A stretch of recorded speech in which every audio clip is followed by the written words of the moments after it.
माही ने तनु की बात सुनकर झिझकते हुए आगे बढ़ना चाहा, लेकिन उसके मन में एक हल्की सी झिझक थी।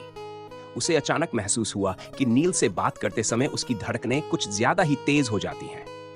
ये सोचते सोचते वो और भी लाल होने लगी। तनु ने माही की चुप्पी को भांप लिया और मुस्कुराते हुए बोली, अच्छा माही बेबी, तुम्हारा चेहरा तो कुछ और ही कहानी बता रहा है। माही को यह सुनकर थोड़ा शर्मिंदगी महसूस हुई। वो झिझकते हुए बोली, ऐसा कुछ नहीं है, चलो शॉपिंग खत्म करें। शाम होते ही नील और अभिषेक किसी जगह से बाहर निकलते हैं और अपनी कार में बैठ जाते हैं। कार में बैठते ही अभिषेक नील को एक मुस्कान के साथ देखते हुए कहता है, काम हो गया भाई, अब से तुम किंग हो। मेरे और तुम्हारे अलावा कोई नहीं जानता कि तुम किंग नहीं हो, और अब तुम चाहकर भी यह साबित नहीं कर सकोगे कि तुम किंग नहीं हो। नील कुछ सोचते हुए अभिषेक को देखता है और कहता है, भाई मानना पड़ेगा, तुम यहां ज्यादा समझदार हो। डॉक्टर से प्लास्टिक सर्जरी की फेक रिपोर्ट बनवाने का आइडिया बहुत अच्छा था। थैंक यू भाई, तुम न होते तो पता नहीं मेरा क्या होता। अभिषेक ने अजीब सा मुंह बनाते हुए कहा, भाई ये तारीफ थी या बेइज्जती? तुम मेरी तारीफ कर रहे हो या दूसरे टाइमलाइन में मेरी बेइज्जती? तभी नील ने कार स्टार्ट करते हुए कहा, ये सब छोड़, हमें हमारे लिए कुछ अच्छे कपड़ों का इंतजाम करना है। अभिषेक सवालिया नजरों से नील को देखते हुए पूछता है, कपड़े वो किस लिए? नील ने जवाब दिया, मुझे माही के साथ पार्टी में जाना है। यह सुनकर अभिषेक हैरान होते हुए कहता है, माही, वो मशहूर प्रोड्यूसर? नील ने हां में सिर हिलाते हुए कहा, हां वही भाई। अभिषेक ने आश्चर्य से पूछा, क्या सच में? पर तुम उसे कैसे जानते हो? नील ने कार को आगे बढ़ाते हुए हंसकर कहा, अरे मैंने तुम्हें बताया था ना, अपनी टाइमलाइन में मैं एक सिंगर था और कियारा एक एक्ट्रेस थी। वो माही के साथ ही काम करती थी और दोनों अच्छे दोस्त भी थे। लेकिन यहां सब उल्टा पुल्टा है। बट लकीली मैं यहां माही को जानता हूं। काफी लंबी कहानी है, रास्ते में बताता हूं। उधर दूसरी तरफ माही तैयार हो गई थी। उसने एक खूबसूरत काली साड़ी और बैकलेस ब्लाउज पहना था, जो उसे बेमिसाल खूबसूरत बना रहा था। लेकिन उसके चेहरे पर चिंता की लकीरें थीं, क्योंकि नील का अभी तक कोई अता पता नहीं था। माही ने नील को कॉल किया, लेकिन उसका फोन अफाफ रहा था। उदासी में उसने अपना फोन पर्स में रख लिया और पार्टी के लिए निकल पड़ी। नील और अभिषेक मॉल में थे, जहां नील ने अभिषेक को सब बता दिया था कि वो कैसे माही से मिला और उसके घर में रहता है। बस उसने माही के एक दिन के बॉयफ्रेंड की बात नहीं बताई थी। नील ने अभिषेक को अपने साथ चलने को कहा, लेकिन अभिषेक ने मना कर दिया। फिर भी नील ने उसे मना लिया। नील ने एक ब्लैक 3-पीस सूट पहना था, जिसमें वो बेहद हैंडसम लग रहा था। आती जाती लड़कियां उसे घूर घूर कर देख रही थीं। अभिषेक भी कम नहीं था। उसने ग्रे कलर का 3-पीस सूट पहना था, जो उस पर काफी जंच रहा था। दोनों चलते चलते लिफ्ट की ओर बढ़ रहे थे। तभी अभिषेक को याद आता है कि उसने अपना कुछ सामान शॉप पर ही छोड़ दिया है। भाई मैं अभी आया, वो मेरा शॉपिंग बैग पीछे वाली शॉप पर रह गया है। तू चल, मैं तुझे गेट पर मिलता हूं, अभिषेक ने कहा। नील ने हां में सिर हिलाया और वहीं से लिफ्ट की ओर चला गया। जब नील लिफ्ट का इंतजार कर रहा था, जैसे ही लिफ्ट आई, वो अंदर जाकर ग्राउंड फ्लोर का बटन दबा देता है। लिफ्ट नीचे जा रही थी कि अचानक वह किसी दूसरे फ्लोर पर रुकती है। जैसे ही गेट खुलता है, एक बेहद खूबसूरत लड़की अंदर आती है। वो नील को गौर से देखते हुए वहां खड़ी हो जाती है। नील अपने फोन को ऑन करने की कोशिश कर रहा था, लेकिन उसकी बैटरी डेड हो गई थी। तभी उसे एक महक आती है और वो धीरे से कहता है, कियारा। उसकी आवाज में एक अजीब सी पहचान और स्नेह था। अब नील ने जैसे ही कियारा कहा, वो तेजी से उस खूबसूरत लड़की की ओर देखने लगा, जो वास्तव में कियारा ही थी। कियारा को ऐसा लगा कि कोई उसे बुला रहा है, इसलिए वो नील की ओर मुड़कर पूछती है, एक्सक्यूज मी, आपने कुछ कहा? नील ने अपनी भावनाओं को काबू करते हुए दूसरी ओर देखते हुए कहा, नहीं। कियारा की आंखों में उलझन थी। उसे समझ नहीं आ रहा था कि नील का अचानक ऐसा कहना क्यों था।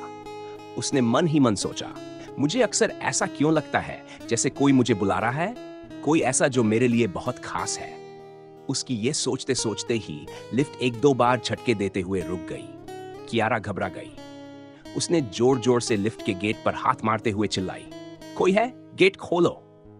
तभी लिफ्ट की लाइटें जलने बंद होने लगती हैं और अंधेरा छा जाता है। कियारा की आंखों में डर था। नील ने उसकी घबराहट को भांप लिया। वो जानता था कि कियारा को अंधेरे से डर लगता है। उसने तुरंत कियारा को पकड़कर अपने करीब खींच लिया और उसे गले लगा लिया। कियारा को कुछ समझ नहीं आया। जब तक वो कुछ सोच पाती, तब तक वो नील की बाहों में थी। नील को 2 साल बाद ये सुकून मिला था, देगा, लेकिन कियारा को ये पसंद नहीं आया। उसे अजीब लग रहा था कि एक अनजान लड़का उसे इस तरह गले लगा रहा है।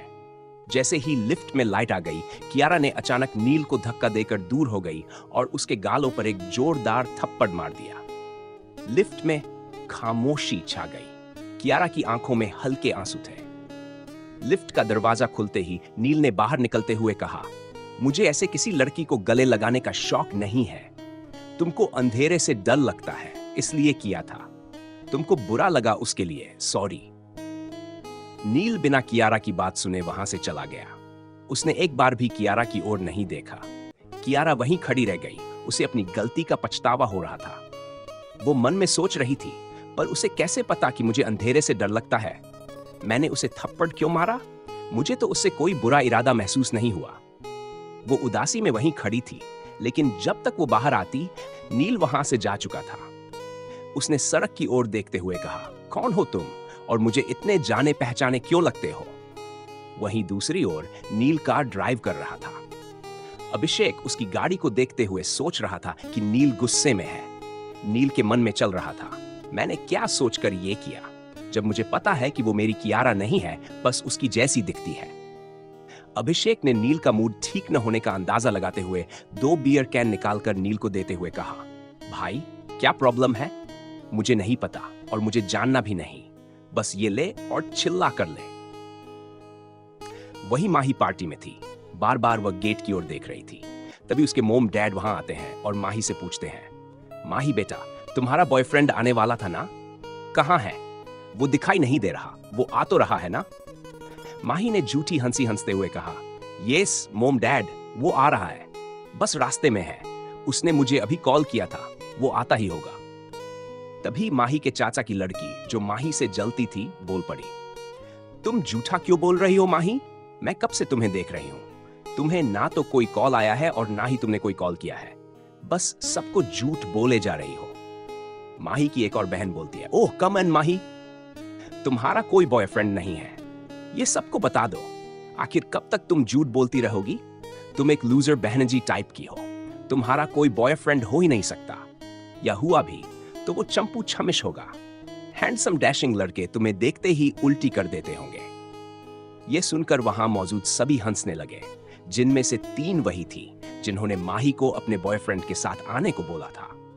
माही को इस समय काफी अपमानित महसूस हो रहा था। वहीं माही के डैड को गुस्सा आ रहा था कि माही ने सबको झूठ बोला था। तभी माही अपने बचाव में अटकते हुए कहती है, ऐसा कुछ नहीं है, मेरा सच में बबा बॉयफ्रेंड है। फिर उसकी बहन उसका मजाक उड़ाते हुए कहती है, हा माही, तुम जैसी बहन जी का boyfriend? That sound so funny. यह सुनकर वो फिर हंसने लगती है और आसपास खड़े लोग भी हंस रहे थे।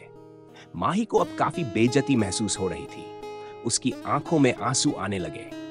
उसने मन में कहा, विलेन कहीं के, तुम्हें मैंने प्यार से विलेन कहा, तुम तो सच में मेरी लाइफ के विलेन बन गए। तुम्हें इस चीज के लिए कभी माफ नहीं करूंगी। अगर तुम्हें आना नहीं था तो तुम उसी टाइम मना कर देते, लेकिन तुम भी बाकी लोगों की तरह निकल गए। मुझे नहीं पता था।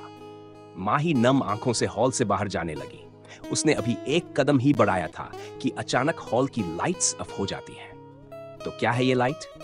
क्या ये माही की बहनों या उसके दोस्तों की कोई शरारत है, या फिर माही के लिए कोई नई मुसीबत? और नील कहां है? क्या वो पार्टी में आएगा? जानने के लिए बने रहिए हमारे साथ। Yeah.